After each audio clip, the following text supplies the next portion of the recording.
Wow, these companies surely make a shite ton of money, don't they? Actually, that's a very interesting topic to talk about. Stay with me, we're gonna talk about it. Roll the intro!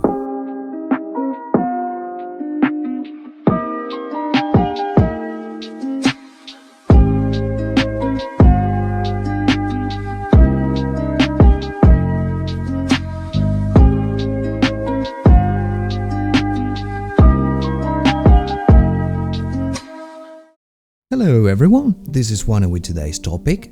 Do video game companies only care about money? And the answer is yes. Thank you for watching. Now, jokes aside, that was very vague, wasn't it?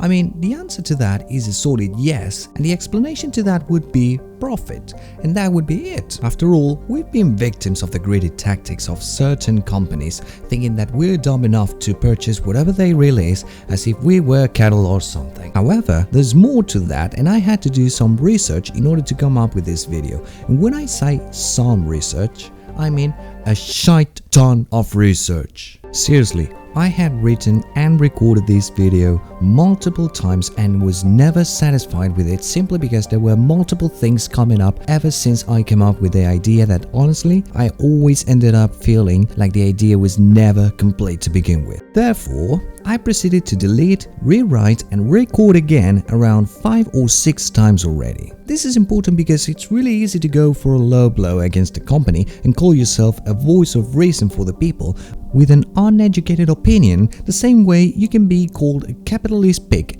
that licks the boot of a multi-billionaire company for the sake of preserving a positive image to their eyes. So, after a long introduction, let's get to the topic with a very simple to understand question. Why do video game companies take such dramatic measures to make a profit? We've got to have money. First, let's recap for a second. When did video games become a reliable business? Video games started to become a profitable business in the late 1970s and early 1980s with the release of games like Space Invaders and Pac-Man, just to name a few. These games were incredibly popular and led to a surge in the demand of video games. This resulted in the emergence of a new industry as companies started developing and producing video games on a large scale. By the mid-1980s, video games had become a multi-billion-dollar industry. This growth was due to the widespread adoption of home video game consoles such as the Atari 2600 and the Nintendo Entertainment System, or NES as many know. These consoles made video games more accessible to consumers, leading to a boom in the industry. The success of video games in the market can also be attributed to the introduction of arcades. In the early days of video games, arcades were a popular place for people to play games. This led to the development of games that were specifically designed for arcades, which helped to drive the popularity of video games. Today, the video game industry is one of the largest entertainment industries in the world, generating billions of dollars in revenue each year. The industry has continued to evolve with advancements in technology and emergence of new platforms, such as the mobile devices and virtual reality. Despite challenges and controversies that have arisen in the industry, video games continue to be a profitable and important part of the entertainment industry. Mass production of video games at a global level. The mass production of video games on a global level has been a key factor in the growth and success in the industry. Advances in technology and manufacturing processes have made it possible to produce video games in large quantities at much lower cost. One of the benefits of mass production is that it allows for a wider distribution of video games. This means that consumers in different parts of the world have access to the same games, which has helped to create a global video game culture. Another benefit of mass production is that it has helped to reduce the cost of video games. As production costs have decreased, the price of video games has also come down. Well, mostly. This has made video games more accessible to a wider range of consumers. Mass production has also led to an increase in competition within the industry. With more companies producing games, there are more options available to consumers. This has helped to drive innovation and has led to the development of new and exciting games. However, mass production has also had its downsides. With more games being produced, there is a risk of oversaturation in the market. This can lead to a decline in sales and decrease in consumer interest. Additionally, mass production can also lead to a focus on quantity over quality, with some companies prioritizing profits over the development of high-quality games. And so, not a single video game with poor quality has ever been released since then. But again, there's a reason why this happens, and there's a story to back it up. So, when did it all start to be like this? The video game crash of 1983. This incident was a major event in the history of video game industry. It occurred in North America and resulted in the industry going through a massive downturn. There were several factors that contributed to the crash. One of the main factors was the overproduction of video games. As the popularity of video games continued to rise, companies began producing games in large quantities without considering the quality of the games or the demand for them. I'm looking at you, Atari and LGN. Another factor that contributed to the crash was the lack of quality control in the industry. Many of the games that were produced during this time were poorly designed and lacked playability. This led to a decrease in consumer interest and a decline in sales. The video game crash also saw the bankruptcy of several companies that were major players in the industry. Atari, which was one of the leading companies in the video game industry at the time, was hit hard by the crash and struggled to recover. In the aftermath of the crash, the video game industry underwent a period of introspection and re-evaluation. This led to the development of quality control measures and the establishment of the industry standards. These changes helped to restore consumer confidence in the industry and laid the foundation for the industry's eventual resurgence. Today, the video game industry is stronger than ever and continues to grow. However, the lessons learned from the video game crash of 1983 have helped to ensure that the industry remains focused on quality and consumer satisfaction. Mostly. Profitable franchises. The video game industry has seen many successful franchises over the years, and one of the earliest and most iconic ones is the Super Mario franchise. Mario has been a profitable franchise since the release of the first game, Super Mario Bros. In 1985. Since then, it has sold millions of copies and became a cultural phenomenon. One of the key factors that have contributed to the success of the Mario franchise is its longevity. The franchise has been able to evolve and adapt to new technologies and gaming platforms, from the early days of the Nintendo Entertainment System to the current generation of consoles. It has also been able to maintain its core gameplay mechanics and character design, which have made it instantly recognizable to gamers of all ages. Another successful franchise is the Call of Duty series, which has been a top seller for over a decade. The franchise has been able to stay afloat by consistently introducing new features and gameplay mechanics with each new release. The games have also been able to establish a loyal fan base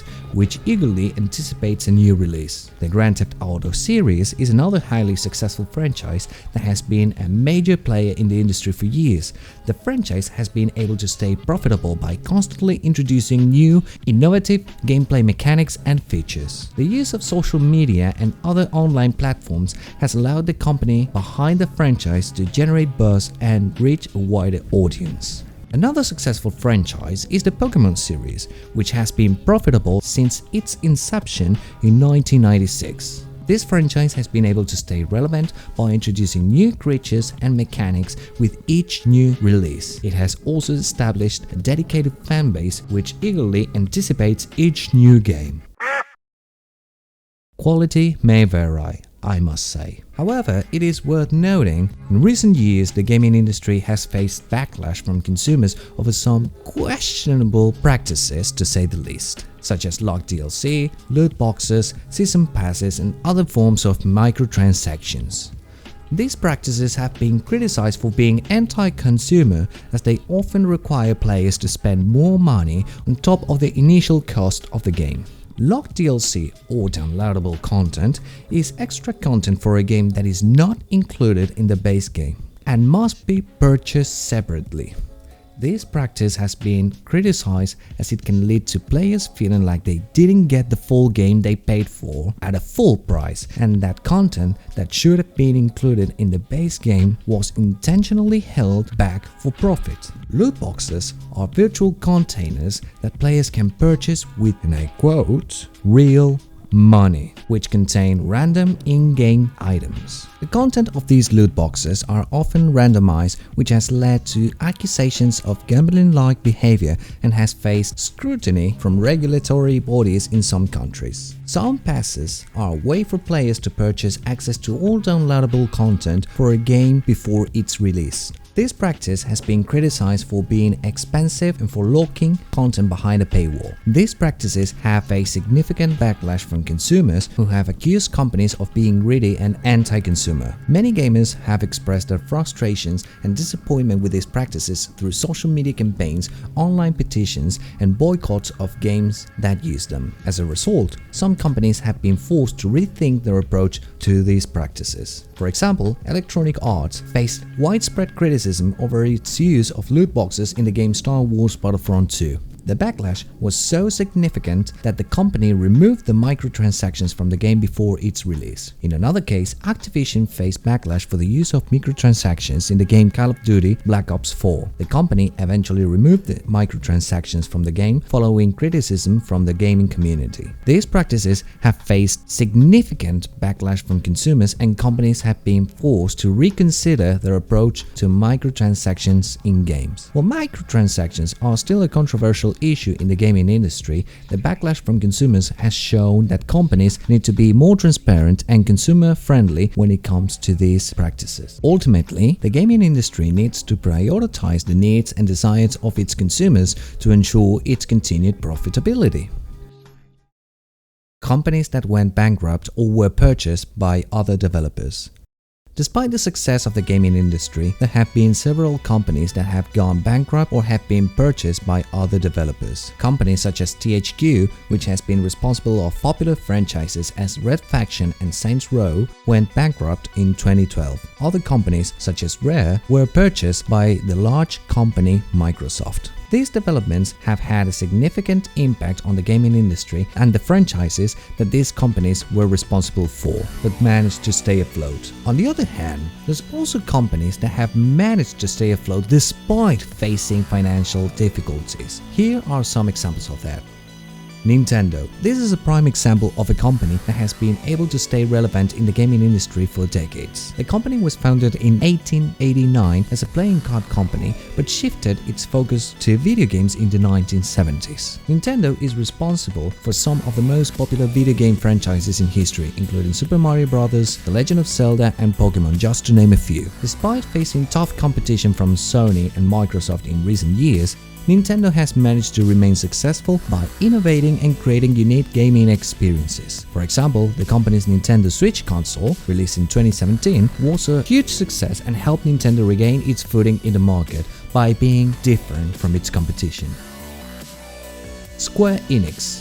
Square Enix is a Japanese video game developer and publisher known for popular franchises such as Final Fantasy and Dragon Quest. In the early 2000s, the company faced financial difficulties due to a series of costly and unsuccessful game projects. And I must say, a movie that fucking sucked. However, the company managed to turn things around with the release of Final Fantasy XIV: A Realm Reborn, which was a critical and commercial success. Square Enix also expanded into mobile gaming and released successful titles such as Final Fantasy Brave Exvius and Dragon Quest Walk. People must also remember that before becoming Square Enix, the company was simply called Squaresoft on one side and Enix on the other side. These two companies joined forces to become one, and that's how we got Square Enix, a successful company that continues to develop incredible games to this day.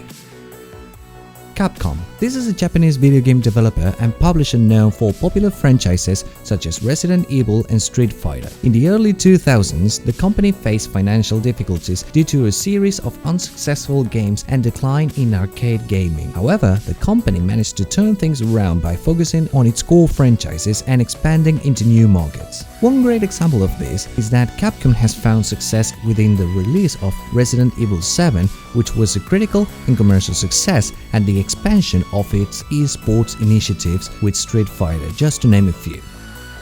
Sega. Sega is a Japanese video game developer and publisher known for popular franchises such as Sonic the Hedgehog and Yakuza. In the early 2000s, the company, just like the others, faced financial difficulties due to a decline in the arcade industry and the failure of its Dreamcast console. However, the company managed to turn things around by focusing on its core franchises and expanding into new markets, but also by leaving the console market behind. For example, Sega has found success with the release of Sonic the Hedgehog movie in 2020, which was a critical and commercial success. Let's not forget that they are now focusing mostly on video games and specific franchises, such as Sonic, Yakuza and Megami Tensei, just to name a couple. Please make a return of Virtua Fighter, please. How the market affects gamers. The gaming market is constantly changing, and it's important for gamers to stay informed about the industry. In recent years, we have seen the rise of free-to-play games which allow gamers to play without spending any money. However, these games often have microtransactions which can add up over time. It's important for gamers to set boundaries and know their limits when it comes to spending money on video games, especially the young ones. Additionally, the market has seen a rise of subscription-based services such as Xbox Game Pass and PlayStation Now, which offer access to a library of games for a monthly fee. These services can be a great way for gamers to try out new games without committing to a full purchase. Indie developers and alternatives. Indie developers have become increasingly popular in recent years, and many have found success in the gaming industry. These developers often create unique and innovative games that stand out from the mainstream titles. Indie games can be a great alternative for gamers who are looking for something different or who want to support a smaller developer. Additionally, we have seen the rise of alternative gaming platforms such as mobile devices and virtual reality headsets. These platforms offer a different gaming experience and can be more accessible to gamers who may not have access to a traditional gaming console or PC. But let's be real here. If you can afford a virtual reality headset, you can probably afford a gaming computer or a console. And just because they are indie, it does not mean that they lack any quality, mind you. Let's not forget that some of these games include Stardew Valley, Hades, The Binding of Isaac, Hotline Miami, Fast, Braid, Super Meat Boy, The Stanley Parable, Rocket League, yes, Rocket League started as an indie game, Cave Story, Minecraft, Celeste, Undertale, Limbo, Shovel Knight, Dead Cells, Untitled Goose Game, and the list goes on and on and on and on. Costs for gamers. The costs associated with gaming can vary depending on a number of factors. Console and PC gaming can be expensive, with consoles ranging from a few $100s to over $1,000, and high-end PC gaming costing even more. That depends on the kind of quality and processing unit that you want for it. Additionally, games themselves can be expensive, with many titles retailing for $60 or more. However, as we mentioned earlier, there are alternative options such as free-to-play games and subscription services that can help keep costs down. It's important for gamers to budget and plan ahead when it comes to gaming expenses. Conclusion. In conclusion, the gaming industry is profitable, but it's important for gamers to stay informed and make smart choices when it comes to spending money on games. Indie developers and alternative platforms offer unique experiences and can be a great way for gamers to explore new titles. Additionally, subscription services and free-to-play games can be a cost-effective way to play without breaking the bank, such as the free games that Epic Games offers every week. If you want to see a video of some of these, please check the video that I'm showing you right now. Now I've seen both sides of the argument, and I can see from a company's standpoint why they do this kind of actions. But here's a little detail that I have not mentioned yet. It may contradict what I said before, but it is important to make a closure argument for this video.